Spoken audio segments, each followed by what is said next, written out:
Magandang umaga sa inyong lahat. Kami ang representado ng Grade 8B.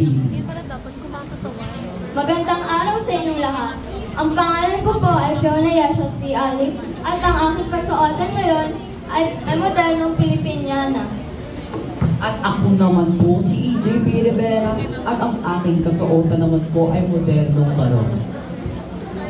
Ang modernong Pilipiniana ay nagmula sa relihiyong Pilipino sa Luzon.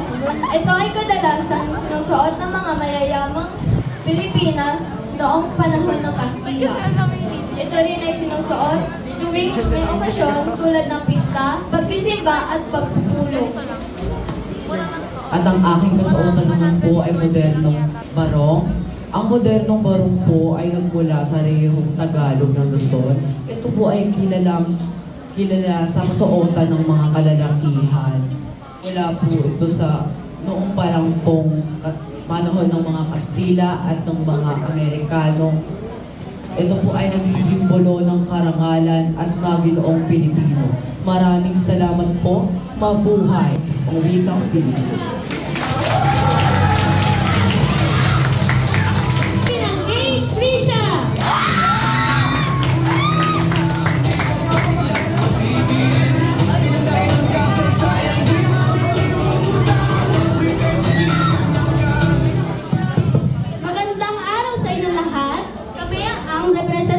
Ng 8P siya.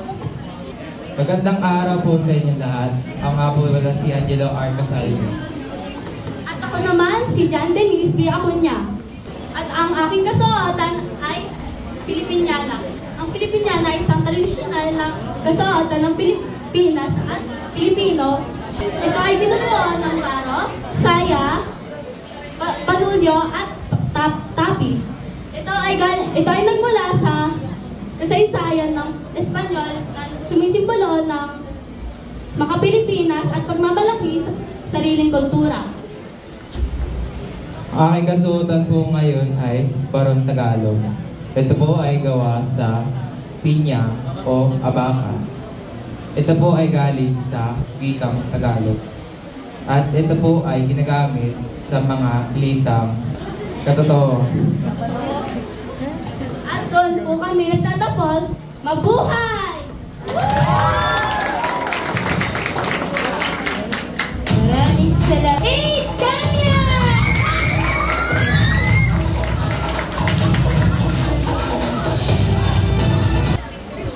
Magandang umaga sa inyo mga Ginoo. Magandang umaga sa inyo mga binibini. Ako po si Ginoong Christian John C. Bernaba. Magandang araw sa inyo lahat. Ako nga po pala si Binibining Doreen Angela C. Mabaw ng 8 Kamya. At kami po ang representative ng 8 Kamya. Ang aking kasuotan ay sumisupulo sa ating kasaysayan at kultura. Ang Pilipiniana ay hindi lamang isang damit. Ito ay nagpapakita ng pagmamahal sa ating kultura at sa bayang Sinilangan. Anak ng lungsod, alagad ng sining at salita. Ang aking katawan ay sumasayaw ng sinulid. Ito ang aking barong kasuotan. Ito ay ang ating pambansang kasuotan sa ating Pilipinas.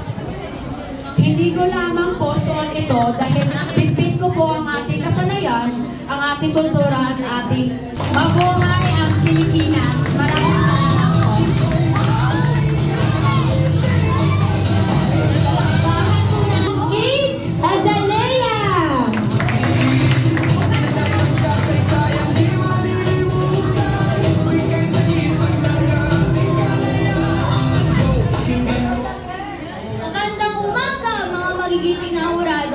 Ako nga pala si Binibining Piara Shai C. Pelayo. At ako naman po si John Carlos Patricio.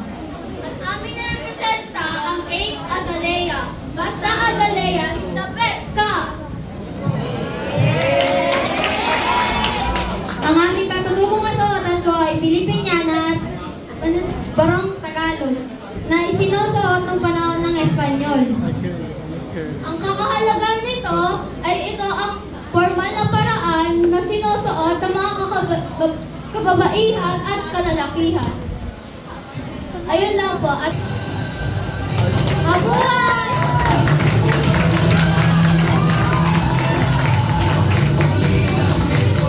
Marigold!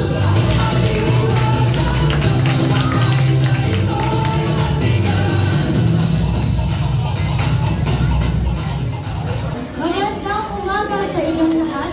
Ako si Princess Macy V. Mamay mula sa pang-8 Marigold. Kinagagalang ko na makita ngayong lahat na nakasuot ang ating tradisyonal na suot. Ang aking kasuotan ay ang Mariolada, isang klasikong kabit ng kababaihan ng panahon ng mga Espanyol. Ito ay nagmula sa ating kultura at kasaysayan. Sinisimbolo nito ang kagandahan at kabaitan ng mga Pilipino. Ang Maria Clara ay kilala sa kanyang eleganteng disenyo at detalye. Madalas itong suot sa mga espesyal na okasyon tulad ng kasalan at pagdiriwang. Yun lamang po, maraming salamat. Magandang umaga sa inyo lahat. Ako si Ginoong Aspa Prince Lawrence na mula sa pangkat 8 Marigold. Ang tawag sa aking kasuotan ay Barong Tagalog. Ito ay pang-araw-araw na kasuotan noong panahon ng mga Kastila. At ito ay nabigyang buhay muli noong panahon ng dating Pangulong Ramon Magsaysay at naging formal na pambansang damit noong 1975 sa pamumuno ng ating dating Pangulo Ferdinand R. Marcos Sr. Ito ay kadalasang sinusuot sa mga formal na pagpupulong at mga kasal. Maraming salamat po.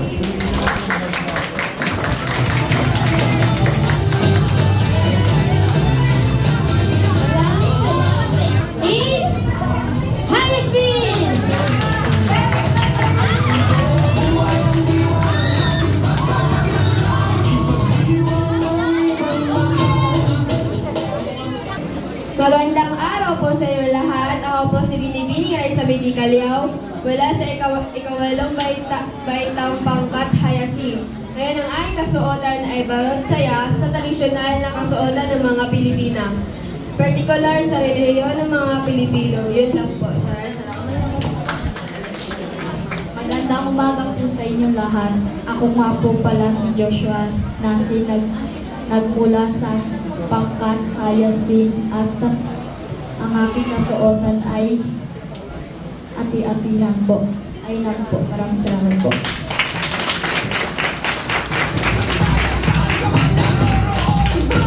Iris!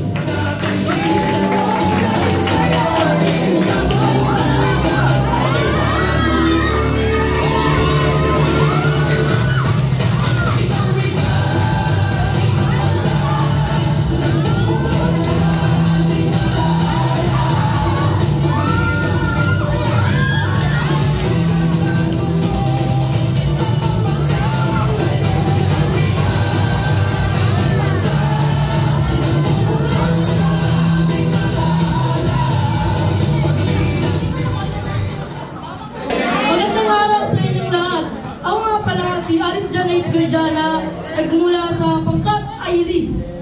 Ang aking kasuotan ngayon ay Barong Pilipino. Ang Barong Pilipino ay isang katutubong kasuotan ng kakalakihang Pilipino. Ito ay gawa sa magagaan at malinaw na tela tulad na lamang ng pinya at jiso.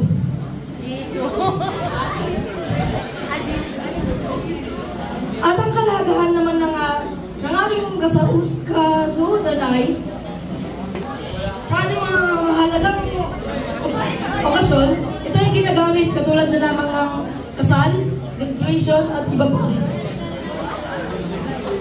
Magandang araw sa inyong lahat.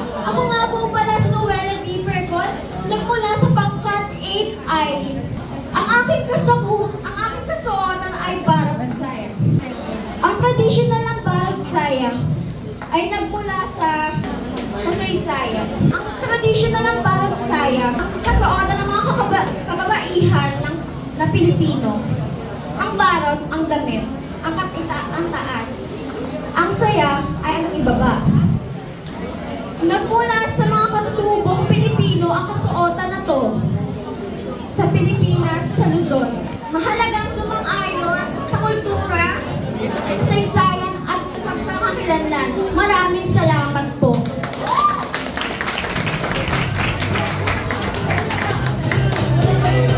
Maraming salamat, ikawalong pangawo. 8 Sampaguita!